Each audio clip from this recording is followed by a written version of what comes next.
agreed to, and I call the member for North Sydney. Thank you very much, Mr Deputy Speaker, and I welcome this opportunity to make a few remarks about the appropriation bills and the federal budget handed down by Treasurer Frydenberg a few weeks ago. Of course, this is a budget that is aimed at achieving two principal things. It's firstly about securing our recovery from what has been an extraordinary 12 months for all Australians and indeed the global community. But importantly, it's also a budget that thinks beyond that. It's not only just about securing the recovery, it's about what comes next and how we in fact rebuild an Australian economy and an Australian society that is even stronger than that which we entered the pandemic with. And I want to focus on some of those elements of the budget which I think are most important in that regard. But particularly on securing the recovery. Obviously, the primary focus of the government continues, as it has been for the last 12 months, to protect and to restore jobs for those Australians that have been affected by the pandemic. And of course, the budget builds on the work that we did over the last 12 months to secure that outcome. But I mentioned that it also focuses on the future, and it is a budget that focuses on critical areas like the skills that Australia needs to meet the demands of a modern economy, like the opportunities that exist in a digital economy, which surely must be one of the areas in which Australia expands its strengths. And it also focuses on that third pillar of the priorities that have been identified by the Prime Minister of making sure that Australia can capitalise on the energy transition that is underway, particularly as we head towards a net zero economy. But before I talk about some of those things, I wanted to reflect on the context of this budget, because the last 12 months have been hard for Australians. They have been hard for the citizens of the world, no matter where you live. And it's quite extraordinary to think, particularly as a Sydney-sider, about where we were just a little over 12 months ago. Those months of lockdown have left a scar and an enduring memory for so many of us, as we saw the norms of our society, the norms of our economy, literally overnight taken away from us. And of course, back in those days, we wondered where we would be heading.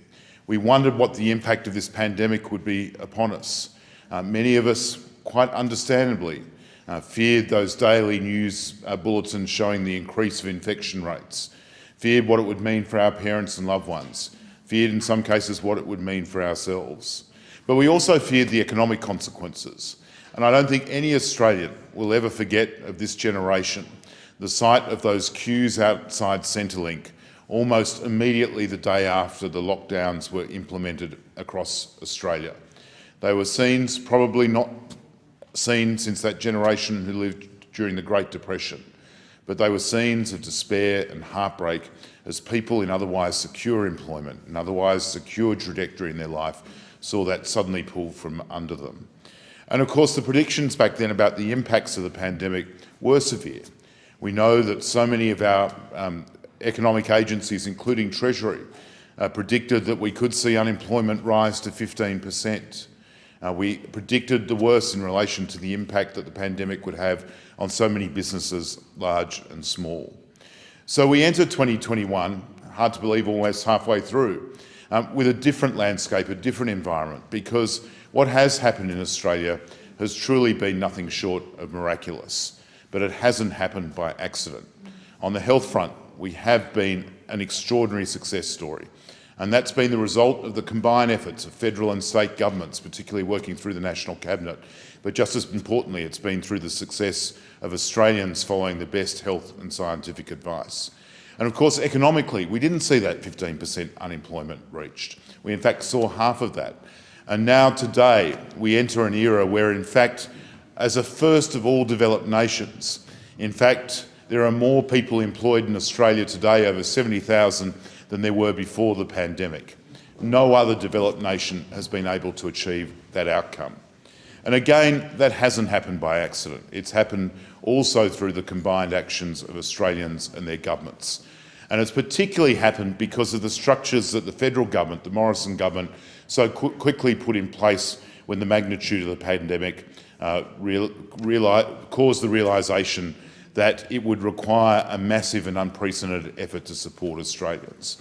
And we have in fact seen over $300 billion spent over the last 12 months to try and secure the employment and the livelihoods of Australians and the businesses that employ them. And that's why we are in the situation today, almost unique in the world, in being able to sit here on this continent of ours and not have to endure the pandemic that is raging around the world at levels as great as they ever have been, and not have to endure the economic consequences that are besetting so many other countries and causing such despair. But we know that we're not out of the woods. The events of this week have shown that we are not far away from more outbreaks. But we also know that through the support of government, we can actually make sure that the type of protection that we saw last year continues. And this budget does that in so many ways, be it the measures that we've continued to provide tax support for low and middle income workers, be it the support that we're providing for businesses, small and large, through things like the instant asset write-off. We are seeing it through the investment that we're making to support for today, but also importantly for tomorrow, the skills of Australians, the traineeships, the apprenticeships that will keep young people focused on the opportunities that Australia can provide them. And I saw that in my own electorate and continue to see it over the last 12 months. I've seen the multitude of businesses, in fact over 9,000, that relied on JobKeeper. I met with the business owners that said that their employees were only there because of JobKeeper. I've seen the businesses in some of our smaller industrial areas, which, believe it or not, North Sydney has, that have been utilising our apprenticeship scheme. For example, a few months ago I visited a high-tech manufacturer of drones and met in the aviation sector some of these very skilled apprentices that were being brought on board. I've seen last year and this the benefits of the instant asset write-off scheme, businesses that have made the capital investment in their future. In fact, only last week I was talking to some businesses that were looking forward to taking advantage of the opportunities provided through its extension in the budget. For example, a business up the road from my office, famous in our area, Maggio's Cafe and Bakery, just has bought new dough machines to expand its operations, with the instant asset write-off providing that opportunity so that it can continue to provide significant sugar hits to the people of North Sydney in the way that has caused it to be much loved. But I've also seen the other side of the equation, and that is the heartache that the pandemic caused. And I just want to pause to thank all the wonderful organisations in my electorate that supported residents in distress over the last 12 months. They are multitudinous, and I can't mention them at all, but I particularly think of our local community services like the Crow's Nest Centre or Sydney Community Care, which services the Lower North Shore, or the role that many of our churches played. And during the height of the pandemic, I had the great pleasure of helping find volunteers and volunteering myself for a local food bank run by the Life Source Church in Chatswood. So these are contributions that we need to capitalise as we continue to emerge from the pandemic. And I want to touch now on three areas where I think that this budget will deliver for the residents of North Sydney, but also deliver for Australia. But they are areas of the budget which I think are particularly relevant to my own electorate.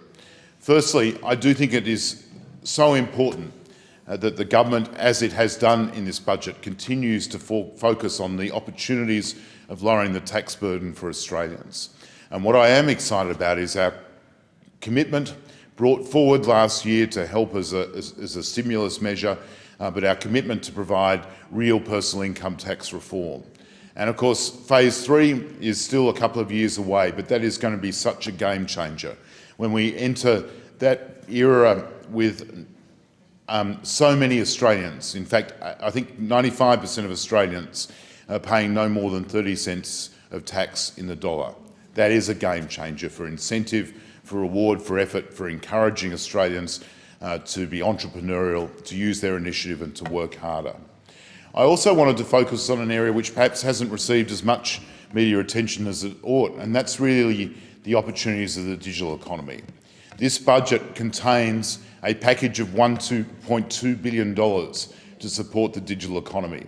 And it's a sweeping package which covers everything from an investment in artificial intelligence to making sure that we have the skills, to renewing our commitment to getting more women into STEM, to supporting areas like quantum computing, to supporting the workforce needs of the digital economy. And I particularly just want to focus on one area which I spoke about in this chamber the other day, and that's the incredible opportunity that we've identified for new areas for endeavour in Australia. And in this case, it's through the support that we are now intending to provide to the interactive games industry through a 30% tax offset. An offset which we have shown time and time again has been so vital to our vibrant film industry will now be applied to the creativity of those involved in interactive digital games. And for my electorate, which is already a hub for that type of creativity, we're going to see that offset drive further growth, further opportunities for young people particularly who have those unique skills which elude me for sure in relation to interactive games development. And that is something I'm very excited about. And the other aspect of that budget which flows into the commitment that we're making to innovation and the digital economy and then more broadly to science and technology, which I'm particularly excited about, is the government's commitment to a patent box. And that patent box, the name doesn't mean much to most Australians, but it will be a game changer. It will provide a 17% tax rate to those that are creating intellectual property in Australia and registering their patents in Australia. And that is going to make a real difference to the research efforts that are made, firstly in the biotech industries, the medical industries, and we've flagged that we want to extend that to clean energy as well, which is just so important. And that leads me into the third area I want to talk about tonight, which is, I know, something that my constituents are passionately interested in, and that is what we are doing to support the transition to a low emissions economy. And again, this budget provides over $1 billion to support the technology that we and the world will need to make sure that we achieve our goal of reaching net zero emissions. It builds on the $18 billion technology roadmap that the government has already released. Of course, a lot more to do, which I will continue to strongly advocate for, but these are important steps on that journey. Finally, Mr Deputy Speaker, I just want to touch briefly on some very practical ways in which my own local community has been benefited by this budget. And I particularly want to pay reference to the Local Roads and Community Infrastructure Program overseen by the Deputy Prime Minister and his ministerial team.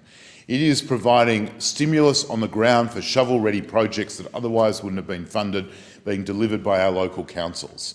And so far, the 4 councils in my electorate have received $7 million through that program, and through this budget will receive another $2 million more. And I have seen the practical ways in which they're applying that funding to projects which are going to make a real difference in the life of residents in our area. Some councils are using it to upgrade roads and pedestrian footpaths. Others, like Willoughby Council, making our streets safer through CCTV in areas like the hub of Chatswood. We're seeing some councils spend it on sporting and recreational facilities. So, for example, in Lane Cove, the upgrade of Tantallon Oval is being supported by this program. In North Sydney, a tennis courts complex used by over 500 residents will be completely rebuilt with this funding as it subsides into a pretty dodgy construction many years ago. Its future is now saved. That program is also supporting programs like playground upgrades. For example, the Helen Street Playground in the Lane Cove municipality, or the Grasmere Reserve Playground in North Sydney.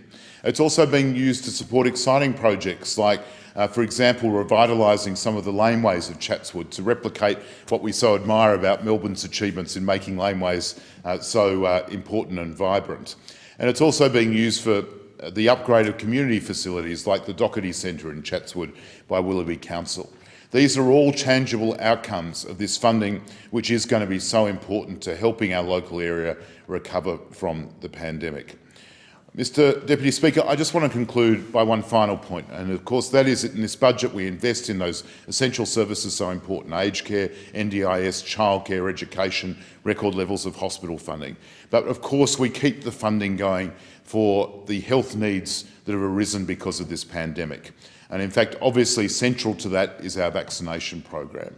And I just want to conclude by saying that whilst we have achieved so much as a nation, our path to normality depends and rests on one thing and one thing alone, and that is that Australians take the opportunity when their turn comes up, when they become eligible, to receive the COVID vaccination. I did that last week. It's a sense of relief, it's a sense of protection that you have when you've had that vaccine, in my case the AstraZeneca vaccine. And I just want to say, as the events of Melbourne today have reminded us, it is not something that we should be delaying. We should be doing it today if our turn has come up. Let's get on with getting Australia vaccinated so that all we've achieved can be locked into the future. Thank you, Mr Deputy Speaker.